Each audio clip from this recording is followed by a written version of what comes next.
बिस्मिल्लाहिर्रहमानिर्रहीम। अस्सलाम वालेकुम ख़वातीन व हज़रात, आप देख रहे हैं इस वक्त प्रोग्राम स्पेशल रिपोर्ट में। आपका मेज़बान मीर हिलाल हांजुरी आपकी खिदमत में हाजिर। और स्पेशल रिपोर्ट में हम बात करते हैं आज मुख्तलिफ मौज़ूआत की।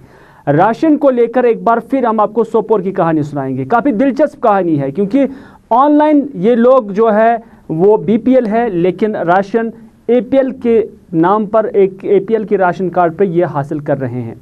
इतना ही नहीं बल्कि जो एक्सप्लोजन डे का ख़ास कैटेगरी है VIPs के लिए, एक आम गरीब को कैसे इस लिस्ट में रखा गया है, VIP कैटेगरी में रखा गया है महकमा उमूर सार्फिन की जानब से, जबकि एक बैंक मैनेजर जो है वो BPL कैटेगरी में रखा गया है। और इसके साथ साथ और भी कुछ चीज़ें हैं, लेकिन उससे पहले हम लद्दाख चलते हैं। और लद्दाख में आज वज़ीर आज़म नरेंद्र मोदी गए हैं और CDS बिपिन रावत उनके साथ हैं और फ़ौज के सरबराह भी उनके साथ हैं।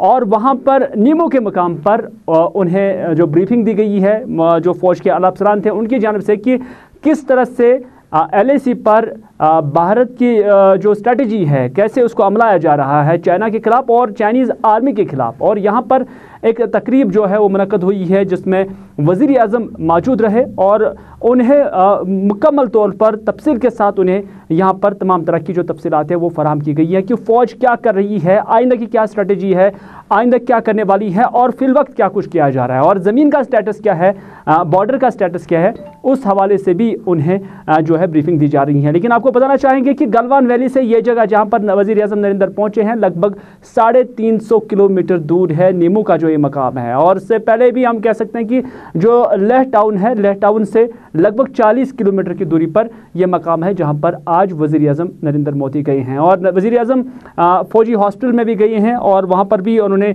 जो ज़ेर इलाज फ़ौजी जवान है उन्हें उनकी इयादत की है और फ़ौज के आला अफसरान के साथ भी उनकी मुलाकात हुई है। अचानक जाना पड़ा और से कबल ही हम बताते चले आपको कि जो वज़ीर दिफ़ा राजनाथ सिंह उनका दौरा मुतवक्का था, लेकिन वो वहाँ पर नहीं गए, बल्कि उनके बदले आज वज़ीर आज़म ख़ुद इस दौरे पर लद्दाख चले गए हैं। चलो लद्दाख के बाद अब बात करते हैं वादी कश्मीर की। और वादी कश्मीर के शहर श्रीनगर के अंदर कल रात को एनकाउंटर होता है और इस एनकाउंटर में एक मिलिटेंट के साथ साथ एक CRPF एहलकार भी जाम बहक हुआ है।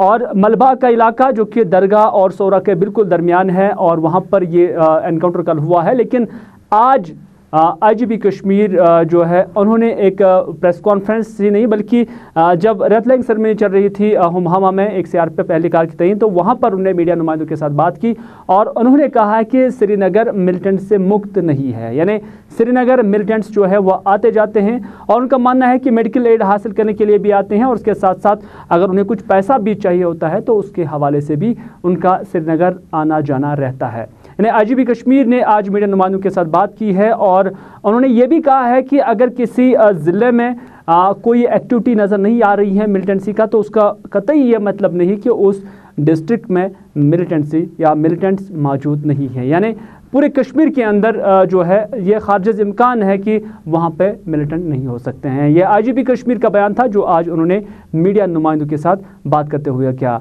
उन्होंने मज़ीद क्या कहा, आइए देखते हैं। कल इवनिंग में श्रीनगर पुलिस को खबर मिला था कि जहां इनकाउंटर हुआ है वहां पर 2 टेररिस्ट छिपे हुए हैं।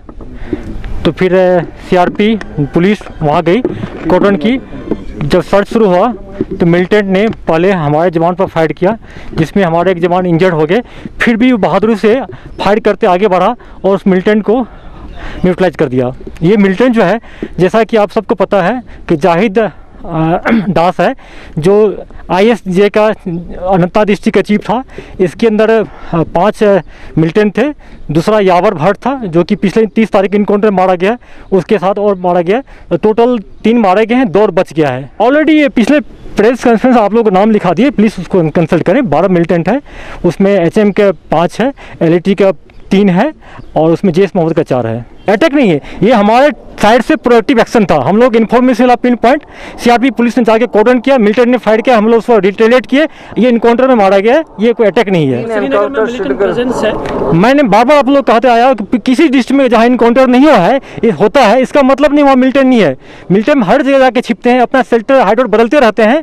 एट ए रन है, हम लोग इन्फॉर्मेशन मिल रहा है और ऑपरेशन लॉन्च करके उसको न्यूट्रलाइज करेंगे।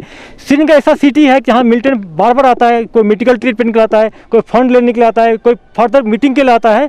इसलिए यह कहना कि श्रीनगर मिलिटेंट फ्री है कभी नहीं हो सकता है। यहाँ मिलिटेंट आते रहेंगे, हम लोग का खबर मिलता जा रहा है, हम लोग इनकाउंटर करते रहेंगे।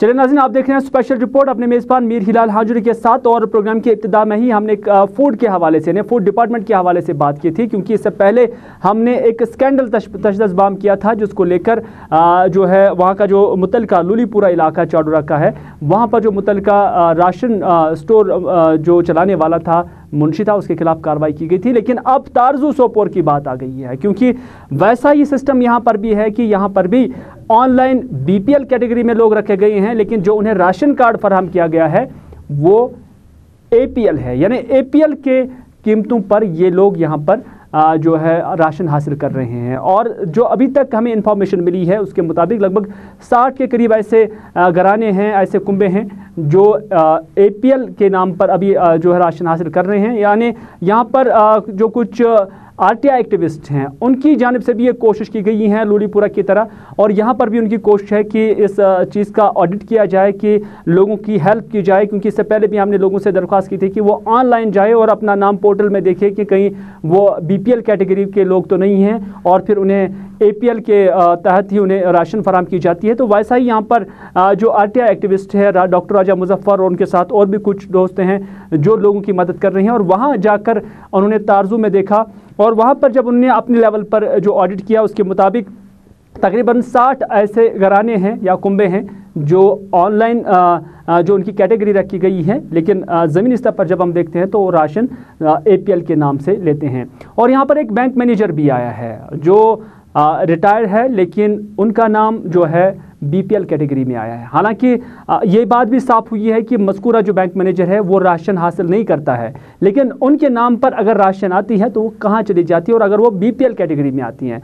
और हमारे जम्मू कश्मीर के साथ साथ पूरी इंडिया के अंदर हम देखते हैं कि एक कैटेगरी ऐसी हैं जो राशन हासिल नहीं करती हैं, जो वीआईपी कैटेगरी तस्वर की जाती है, एक्सप्लोजन जिसका नाम है। और माना जाता है कि इस कैटेगरी के अंदर लोगों को कोई राशन नहीं मिलता है, लेकिन डॉक्यूमेंटल जो पर्पज़ के लिए उनका नाम जो है इस राशन टिकट में उनका इंदराज होता है। लेकिन यहाँ पर एक गरीब शख्स है, और बीपीएल में तो ये गरीब शख्स आना चाहिए, लेकिन इसे वीआईपी कैटेगरी में रखा गया है, यानी उनके साथ जो है नारवा सलूक जो है रवा रखा गया है महकमा फूड की जानब से। इतना ही नहीं, और भी कुछ कहानियाँ यहाँ से निकल कर आई हैं। डॉक्टर राजा मुजफ्फर जो वहाँ पर खुद गए थे, और उसके साथ साथ मकामी लोगों का क्या कहना है, आइए देखते हैं। अब्दुल सुबान राथर, सनाफ हाजी अब्दुल रहीम राथर लेट तारजू। सबसे पहले मैं अर्ज करना चाहूँगा कि मेरे नाम जो चंदी है उस पर एपीएल है, लेकिन वो चंदी का ये कार्ड नहीं है, राशन कार्ड नहीं है। इन्होंने मुझे एक छोटी सी कॉपी दी है, फेक राशन कार्ड है। हाँ, तो उसमें उन्होंने लिखा है ये एपीएल है, लेकिन मैंने जब वेरीफाई इसको कंप्यूटर पर किया तो वहाँ से ये मेरे नाम पर उधर से बीपीएल के राशन लाते हैं यहाँ इधर। तो अगरचे मुझे ये चाहत नहीं है कि बीपीएल का फैसला ये करें या एपीएल का फैसला ये करें, ठीक है, अगर ये एपीएल देने का ही फैसला करें, लेकिन मुझे चंदी चाहिए एपीएल की। तो क्यों लाते हैं मेरे नाम पर ये बीपीएल की चंदी उधर से? अगर लाए इन्होंने कहाँ गई, तो इन्होंने अपने जेबों में डाला है। मेरे ख्याल से ये तकरीबन 1000-1500 लोगों के साथ। तो मैं सरकार से यही अपील करूँगी, इसमें एक इन्वेस्टिगेशन होनी चाहिए, प्रूव होना चाहिए, फिर ट्रांसपेरेंसी इसमें होनी चाहिए। तो ये देखना चाहिए क्यों आता है उधर से बीपीएल की राशन और यहाँ लोगों को एपीएल दिया जाता है, या जो मुस्तहिक है बीपीएल का उसको क्यों नहीं दिया जाता है। तो ये हमारा मसला है। तारजू इलाका जो है बहुत ही बड़ा गांव है, तकरीबन 20,000 पॉपुलेशन वहाँ पे है। 4 पंचायत हल्के हैं वहाँ पे, तारजू A, B, C, D। उसमें हमने तकरीबन कल जो है तकरीबन 50-60 जो है वहाँ पे हमने देखे जो राशन कार्ड्स जो उनके पास जो उनको दिए गए हैं वही फेक राशन कार्ड जैसे लूलीपोरा में देते थे दिए हैं, वही कॉपी है, नोटबुक है, नोटबुक पे स्टैम्प मारी है वहाँ के जो राशन जुगाड़ का जो मुंशी है या स्टोर कीपर है। तो उसमें ये निकला कि उसमें अजीब बात निकली। वहाँ पे लूलीपोरा में तो चलिए बीपीएल को एपीएल में रखा गया था, वहाँ पे एक कैटेगरी है एक्सक्लूजन जिसको बोलते हैं। एक्सक्लूजन कैटेगरी उनके लिए है जो गेजेटेड ऑफिसर्स होते हैं, जो पब्लिक सेक्टर अंडरटेकिंग में बड़े ऑफिसर्स होते हैं, एमएलएज होते हैं, लेजिस्लेटर्स होते हैं, मिनिस्टर्स होते हैं, उनको राशन नहीं मिलती है अंडर जो नेशनल फूड सिक्योरिटी एक्ट। क्योंकि ना उनको APL ही मिलेगा राशन और BPL मिलेगा, उनको एक्सक्लूजन में आता है। उनको खाली वो राशन कार्ड दिया जाता है जिसपे लिखा होता है एक्सक्लूजन, वो डॉक्यूमेंटल पर्पस के लिए। और वहां पे कुछ गरीब इंसानों को, कुछ वहां पे गरीब लोगों को तारजू के अंदर वो एक्सक्लूजन राशन कार्ड भी दिए गए। उसमें एक जो वहां पे है अब्दुल रहमान राथर है सन ऑफ गुलाम मोहम्मद राथर, और दूसरे हैं अब्दुल हमीद भट्ट सन ऑफ मोहम्मद रमजान भट्ट। इतने गरीब लोग हैं ये, इनको एक्सक्लूजन में रखा है, मतलब आपको राशन लेना ही नहीं है। फिर देते भी हैं, पता नहीं क्या करते हैं, कुछ समझ नहीं आ रहा। उसके अलावा हमको वहां पे एक बैंक एम्प्लॉई मिले, रिटायर्ड बैंक मैनेजर है वो, अब्दुल सुबहान राथर सन ऑफ ये रहते हैं जनाब सादा कॉलोनी तारजू में। ये राथर साहब जो है, अब्दुल सुबहान राथर साहब को BPL में रखा गया है ऑनलाइन जब हमने देखा ये BPL में है और इनको APL का राशन कार्ड देते जो दिया है। और ये राथर साहब बता रहे हैं भाई मुझे BPL जरूरत ही नहीं है। उसके अलावा अब्दुल रहमान भट्ट हैं, उनको दिया गया है APL राशन कार्ड, जबकि हमने ऑनलाइन चेक किया उसमें निकला वो BPL।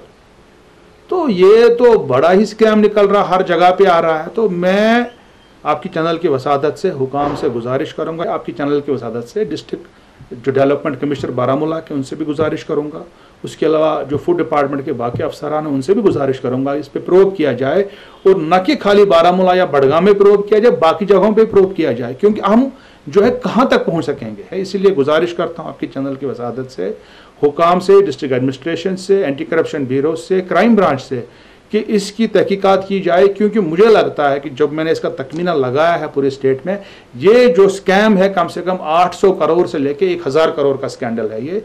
तो इस पे जो है सरकार को कार्रवाई करनी चाहिए। चलिए नाज़रीन, ये तारजू सोपोर की कहानी है और इससे पहले लूलीपुरा चाडुरा की कहानी थी। और उस मामले में जब हमने कमिश्नर सेक्रेटरी के साथ वो मामला उठाया और उसके बाद हमें यकीन है कि उस पर अब कार्रवाई भी हो गई होगी, क्योंकि रिपीट चलिए नाज़रीन, ये तो तारजू सोपोर की कहानी थी, क्योंकि यहाँ पर लोगों का इल्ज़ाम है कि उनके साथ नाइंसाफ़ी हो रही है फूड डिस्ट्रीब्यूशन को लेकर, और उनका मानना है कि अगर ऑनलाइन उनका नाम BPL है तो फिर वो APL की कैटेगरी के हिसाब से राशन क्यों हासिल करें। इतना ही नहीं, और भी कहानियाँ इस तारजू सोपोर से निकल कर आई हैं, और हमारा यकीन है कि ये सिर्फ तारजू और लूलीपुरा की बात नहीं है, बल्कि पूरे J&K में ये चीज़ें हो सकती हैं। और इस पर लोगों को खुद मुतहरिक होना होगा, पोर्टल पे जाना होगा। भले ही 2G से अभी सब कुछ चल रहा है, लेकिन फिर भी आपका नाम जो आप एक्सेस कर सकते हैं कि आप किस कैटेगरी में हैं। और जो लोग एजुकेशनली थोड़ा सा बैकवर्ड है, मुझे लगता है कि जो बाकी लोग हैं, जो पढ़े लिखे लोग हैं, उन्हें उनकी सहायता कर लेनी चाहिए। जिस तरह से ये RTI एक्टिविस्ट ऐसे लोगों की सहायता कर रहे हैं, मदद कर रहे हैं। तो इसी वजह से हम सबको ये कलेक्टिव जिम्मेदारी समझते हुए ऐसे अफराद की जो है मदद करनी होगी, ताकि हम देखें कि उन्हें क्या, जो मुस्तहिक लोग हैं, क्या उन तक वो राशन उसी रेट पर या उसी कैटेगरी के हिसाब से मिलती है जो ऑनलाइन उनकी है, या उनके साथ कोई नारवा सलूक जो है रवा रखा जा रहा है।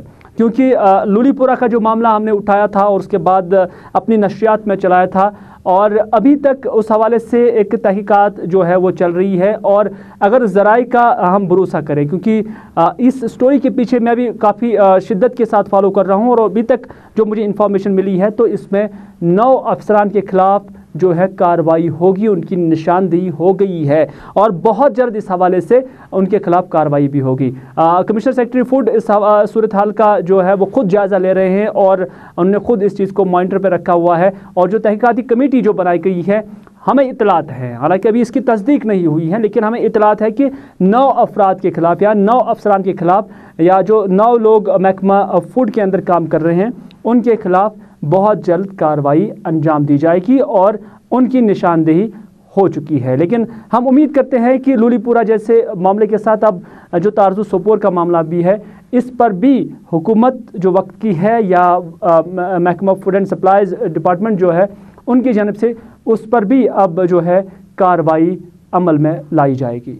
चलिए नाज़रीन, हम इंसाफ और नाइंसाफ़ी की बात करते हैं। खयार अनंतनाग जो कि मटन ब्लॉक के अंदर आता है, यहाँ पर रियाज अहमद हजाम नामी एक शख्स है, जिसकी तस्वीर हम आप तक पहुँचा रहे हैं। ये शख्स अभी पंचायत घर में रह रहा है, और जहाँ तक हमारे अनंतनाग के नुमाइंदे फ़िदा हुसैन का ताल्लुक़ है, जिन्होंने इस शख्स के साथ बात की है, लगभग 2 साल से ज़ायद वक्त से ये शख्स जो है यहाँ के मकामी पंचायत घर में रहते आया है। इसका मकान नहीं है, काफ़ी बोसीदा है और रहने के काबिल नहीं है, शायद उसे अनसेफ भी करार दिया गया है। 4 जो फैमिली मेम्बर्स हैं उन पर ये घराना मुश्तमिल है और आज हम देख रहे हैं कि ये सरकारी बिल्डिंग के अंदर रहने के लिए मजबूर है। प्राइम मिनिस्टर आवास योजना भी काम कर रही है और पूरे जम्मू कश्मीर में वो भी लागू है और उसके साथ साथ जो ब्लॉक डिपार्टमेंट है, रूरल डेवलपमेंट डिपार्टमेंट है, उनकी जानिब से कुछ SBM पॉइंट्स भी दिए जा रहे हैं। लेकिन ये जो घराना है ये दोनों चीज़ों से महरूम है। ना ही इसे इंदिरा आवास योजना के तहत लाया गया है या जिसे आज प्राइम मिनिस्टर आवास योजना कहते हैं, और ना ही उन्हें कोई SBM पॉइंट दिया गया है। इनसे जो अच्छे लोग हैं माली तौर, उन्हें तो ये सारी चीज़ें मुहैया हुई हैं, लेकिन जो कंसर्न डिपार्टमेंट है उनकी कारकर्दगी पर ज़रूर सवाल उठाए जा सकते हैं कि आखिर ये रियाज अहमद हजाम नामी जो शख्स है 2 साल से अगर सरकारी बिल्डिंग में रह रहा है, क्या उनके लिए स्कीम नहीं थी? क्या यही वजह है कि ये बेचारा अब मजबूर हो गया कि सरकारी इमारत में रहने के लिए? क्या हमारा समाज या जो डिपार्टमेंट ऑफ रूरल डेवलपमेंट है, क्या उनका क्राइटेरिया यही है कि पहले उनको यहाँ पर रहने दिया जाए और उसके बाद वो उनकी मावनत करेंगे, या उन्हें भी किसी की सिफारिश चाहिए थी? क्या आम लोगों को ये चीज़ें नहीं मिल सकती हैं? क्या इस शख्स ने अगर कई बार कंसर्न डिपार्टमेंट को भी अप्रोच किया है तो क्या वजह है कि इसकी जो रुदाद है आज तक नहीं सुनी गई है? बिलाखिर इन्होंने गुलिस्तान न्यूज़ के फ़िदा हुसैन जो कि अनंतनाग से हमारे नुमाइंदे हैं, उनके पूरे साउथ कश्मीर को देख रहे हैं, उनके साथ जब बात की और उसके बाद ये कहानी हम न सिर्फ आपके सामने ला रहे हैं बल्कि हम हुक्काम के सामने भी ला रहे हैं। मेरा नाम मोहम्मद अकबर हजाम, खयार रोजन वाल। अस गई यमिस बस ना वारिया काल, अमिस गो 1.5 वरी किस पंचायत में बसान। गवर्नमेंट वन दोह दिवान मा दिवान ना कहें, मगर अमिस मुश्किल सोचान कह अम बचो वो पन अयाल तो ब्यूट वो बेज जाए बुझ। हाँ, गवर्नमेंट बिल्डिंग मज पंचायत मज बसान वनकस। बस रोजान खयार। अस गई 2 वरी यथ मकानस मन नीरमितिस। अस दिस चेयरमैन सोबन, यह मेहरबानी, अम्स नौकर हाजिर, अम दिस तक जाय रोजन खतर 2 वरियन खतर। वो यी मगर क्या गोस कह हेल्प गसन। मे मोल बेमार, मे पे मोल बेमार कह न पे मे मोज बेमार। सह कर अंदर अम टेंशन खत्म, अवे पे तम 2 बेमार। खाली बस यी मगर अस गोस क्या मदद गसन। मैं तो पहले आपका शुक्रिया अदा करता हूँ। मैं BDC ब्लॉक खुबरीपोरा अब्दुल मजीद भट्ट हूँ। मैं तो यहाँ का ही रहने वाला हूँ जहाँ आप इस वक्त खड़े हैं। यहाँ मुझे बहुत से मसाइल है। ये फलंग एरिया है, पहाड़ी इलाका है, गुजर बस्ती ज़्यादा है, हर कोई गरीब तबके से ताल्लुक़ रखता है। यहाँ तो मैं कोशिश कर रहा हूँ, मैं 7 महीने से BDC बना हूँ, मैं तो सर्वे हर हल्के में कर रहा हूँ। लेकिन जहाँ तक मेरा ताल्लुक़ है, मैं अपने इलाके हूँ। रियाज की पोजीशन आपने खुद देख ली। मुझे भी तरस आ गया, मैंने उसे फिर पंचायत घर में बसाया क्योंकि यहाँ उसके अयाल को और उसको भी खतरा था। इसलिए मैंने फैसला किया कि पंचायत घर मेरा खाली है, मैंने उनको वहाँ ही बिठाया, ये सोच कर कि उसको खतरा है। कब तक मिलेगा? मैं तो कोशिश कर रहा हूँ कि इसकी मैं फर्स्ट प्रायोरिटी में PMY दूंगा क्योंकि ये उसी के लायक है। अगर मेरी PMY का लिस्ट सैंक्शन होगा तो मेरी प्रायोरिटी जो होगी वो फर्स्ट रियाज अहमद हजाम की होगी। चलिए नाज़रीन, खयार अनंतनाग का ये इलाका और बिल्कुल आंखें नम करने वाले ये विजुअल्स थे। और जो ये बच्ची बात कर रही थी, उनका मानना था कि बहुत सारे लोग यहाँ पर आए, यहाँ तक कि कंसर्न महकमा जो है वो भी यहाँ पर आया है। सेंसस के अंदर भी इनका नाम आया है साल 2011 के, लेकिन फिर भी उन्हें जो बेसिक मुराद है वो उन्हें नहीं दी जा रही हैं। इसी वजह से जो है ऐसे लोगों के साथ नाइंसाफ़ी हो रही है। लेकिन कब तक ये नाइंसाफ़ी चलेगी? इनके फ़ोटोज़ भी उठाए गए हैं, हर कोई आया है, हर किसी ने विज़िट किया है। क्या वो इनसे भी रिश्वत तलब कर रहे हैं? हम गवर्नर इंतज़ामिया के नोटिस में ये चीज़ लाना चाहते हैं कि जब आप ये दावा करते हैं कि हम गरीब लोगों की मावनत करते हैं, गरीब लोगों की सहायता करते हैं, तो क्या ये रियाज अहमद हजाम नामी शख्स गरीब नहीं था कि अब ये सरकारी बिल्डिंग पर रहने के लिए मजबूर हो गया है? क्या आपके शासन में भी ये चीज़ें देखने को मिल सकती हैं? आज तक तो जो पुरानी सरकारें हुआ करती थी, जो डेमोक्रेटिक या जमहूरी सरकारें हुआ करती थी, उन पर तो ये इल्ज़ामात लगाए जाते थे कि वो डिस्क्रिमिनेशन कर रहे हैं। लेकिन जब अब गवर्नर और लेफ्टिनेंट गवर्नर के दौर में भी ये चीज़ें होती रहेंगी तो फिर किन से आप पूछेंगे? तो फिर कौन इंसाफ फराम करने वाला है? चलिए, हमारी ये कोशिश थी कि हम आपकी नोटिस में, आपकी नज़र में या महकमे की नज़र में ये चीज़ें लाए, और इस उम्मीद के साथ कि अब रियाज अहमद हजाम नामी शख्स जो है ज़्यादा देर तक इस सरकारी बिल्डिंग में रहने के लिए मजबूर नहीं हो जाएंगे। चलिए नाज़रीन, आप देख रहे हैं प्रोग्राम स्पेशल रिपोर्ट और स्पेशल रिपोर्ट में अब हम बात करते हैं एजर बोनियार बारामूला की। और यहाँ के लोगों ने आज एहतजाजी मुजाहरा किया और उनका मानना है कि यहाँ पर अगरचे एक फिल्ट्रेशन प्लांट भी लगा दिया गया है, लेकिन उसके बावजूद मकामी आबादी नासा पानी पीने के लिए मजबूर है, क्योंकि मकामी लोगों का मानना है कि जो महकमा है वो ठीक तरह से उन्हें पानी का जो सप्लाई है वो ठीक तरह से नहीं पहुँचा रही है, क्योंकि पानी ही साफ नहीं है, जिसकी वजह से उन्हें गुनागुन मुश्किलात का सामना करना पड़ रहा है। ये बुनियाद के लोगों का या जो ये मुतल्लिका इलाका है उनके लोगों का ख्याल है। उन्होंने आज हमारे नुमाइंदे इरशाद भट्ट के साथ बात करते हुए क्या कहा, आइए देखते हैं। इस टाइम 5000 लोगों के पास पीने का पानी नहीं है। इससे पहले इन लोगों के पास 8 साल से इन लोगों को एक गलत फहमी में रखा गया सबको कि उनको फिल्टर पानी मिल रहा है, फिल्टर पानी। और ये वाकई एक हेडलेस स्टेट है। इस टाइम आप एसडीएम को फोन करें, इस टाइम आप डीसी साहब को फोन करें, तहसीलदार साहब को फोन करें, वो अपने एसी और कंफर्ट जोन के रूम से बाहर नहीं निकल रहे हैं। पिछले 6 दिन से इजारा बोनियार विलेज में पानी नहीं है। क्यों नहीं है? क्योंकि यहाँ के टैंक्स में फिल्ट्रेशन प्लांट के नाम पे जो लोगों को पिछले 8 साल से इन लोगों ने बेवकूफ़ बनाया, ये कहा कि आप फिल्टर और अच्छा पानी पी रहे हैं, उसमें चूहे, बिल्लियाँ, कौवे, ये सब चीज़ें मिली हैं। गोबर, कल हमें वहाँ गोबर भी मिला है। जब हमने आवाज़ उठाई, हमने कहा कि इसको साफ़ करें, आप हमें फ़िल्टर पानी दें। ये बहुत बड़ा स्कैम और घोटाला है जिसमें एडमिनिस्ट्रेशन, पीएचई डिपार्टमेंट और कॉन्ट्रैक्टर्स मिले हुए हैं। ये बहुत बड़ा स्कैम है। सिर्फ हमारे गांव में नहीं, आपके उड़ी के हर गांव में जाइए और वहां देखिए कि वहां पर फिल्ट्रेशन के नाम पे लोगों को डायपर वाले चूहे बिल्ली जहां पर मरे हैं, साबुन से जो जहां पर साबुन यूज़ किया गया वो पानी पिला रहे हैं। फिल्ट्रेशन के नाम पे पूरा घोटाला और स्कैम है। गोडनुक आइटम चनच त्रेश। चनच त्रेश अम कस्म कि अमो बनो आज ब्रो 8 वरी फिल्ट्रेशन प्लांट सिर्फ नाव। अत मज वो यह दुनिया कैसा यह गंदगी यह अत मज गम जनाब। युथ डिपार्टमेंट युथ सूर आज ब्रो 3 वरी अमो कोर्मुत अत यह पे कन चैम्बर खतर टेंडर 3 वरी गई ठेकेदारस अलाट गमत 3 वरियन मज हेक नमो ठेकेदारस वनित कि स दित यह चैम्बर बन हर वक्त हर टाइम कोर रुजू डिपार्टमेंटस कुन कि अस दी यह साफ आब। तुम यम सात वन तुम दियो आब, तुम दपान तुम करो एग्रीमेंट। दपान अगर तुम एग्रीमेंट करान तेल दियो फिल्ट्रेशन कर आब, करो तुम एग्रीमेंट। तुम सह मान खतर तैयार कहें। कुछ जाए बाथरूम हुंद आब सह गसान, यह लेट्रिन हुंद आब सह गसान ये नालस मज, यह कैसा डायपर गंदगी कोकुर मार कह चारवे मार कह सह गुछ ये नालस मज जनाब।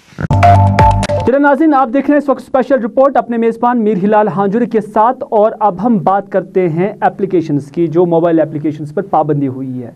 हमने देखा कि शेयर इट और उसके साथ साथ टिकटॉक और बहुत सारी यानी 59 ऐसी एप्लीकेशंस हैं जिनको भारत सरकार ने हिंदुस्तान में उसके इस्तेमाल पर पाबंदी आयद की है। यहाँ तक कि ये एप्लीकेशंस अब गूगल स्टोर में भी नहीं मिल सकती हैं। लेकिन इसी के साथ साथ अगर हम बात करेंगे शेयर इट की, तो शेयर इट एक ऐसी एप्लीकेशन थी जो तकरीबन हर किसी फ़ोन में, हर किसी एंड्रॉयड फ़ोन में आज तक इंस्टॉल की गई थी, क्योंकि इस ज़रिए से, इस शेयर इट के ज़रिए से आप इजीली एक फ़ाइल दूसरे फ़ोन तक शेयर कर रहे थे। लेकिन अब जबकि इस पर पाबंदी आ गई है, अब हम एक ऐसी एप्लीकेशन या एक एप्लीकेशन बनाने वाले शख्स को आपसे मुतारिफ कराएंगे। इनका नाम टीपू सुल्तान है और ये ज़िला बडगाम के चाडूरा इलाके का रहने वाला है। एक होनहार और नौजवान जो ये नौजवान है, इनके साथ हमारी टीम ने बात की, जाहिद मलिक ने उनके साथ बात की और पता चला कि उन्होंने शेयर इट का अल्टरनेट बनाया है। यानी जो फाइल शेयर टूल है वो उन्होंने बनाया है, जिसके ज़रिए आप शेयर इट का काम जो है वो ले सकते हैं। टीपू सुल्तान के साथ हमारे नुमाइंदे ने, जाहिद मलिक ने बात की और इस एप्लीकेशन के कैसे फ़ायदे हैं और ये कैसे शेयर इट से डिफरेंट है और इस एप्लीकेशन में क्या कुछ खास है, आइए उन्हीं की ज़बानें सुनते हैं। मेरा नाम है टीपू सुल्तान वानी, मैं चाडूरा से बिलोंग करता हूँ। मैंने एक एप्लीकेशन बनाई है जिसका नाम है फाइल शेयर टूल, जो आप गूगल प्ले स्टोर से भी इंस्टॉल कर सकते हैं। ये जो एप्लीकेशन है ये ऑल्टरनेट है, आपने सुना ही होगा, जो शेयर इट है, जो और वो रिसेंटली बैन हो गई है, जो चाइना की शेयर इट एप्लीकेशन है, उसी का ये ऑल्टरनेट है। इसमें आप क्या कर सकते हैं, इसमें मैं आपको मतलब जो इसमें मेन फीचर्स हैं मैं आपको बता देता हूँ। इसमें आप कोई भी आपको फ़ाइल शेयर करनी होगी, चाहे वो वीडियो फाइल हो, MP4 फाइल हो, या आपके म्यूज़िक्स होते हैं, मूवीज़ होते हैं, वो आप एक डिवाइस से दूसरे डिवाइस में, आपका एंड्रॉयड हो या चाहे कोई भी आपका डिवाइस हो, उसमें आप ट्रांसफ़र कर सकते हैं। और इसमें एक फ़ायदा है कि आपकी ये जो फ़ाइल है ये विद इन सम सेकेंड्स, और डिपेंड करता है कितनी बड़ी फ़ाइल हो। हाँ, इसमें हमें बहुत टाइम हो गया काम करते हुए, क्योंकि इसमें क्या होता है, इसमें पहले हमें ये जो कोडिंग होती है इसकी, तो वो हमें करनी पड़ती है। तो इस टाइम तो ये कंप्लीट है।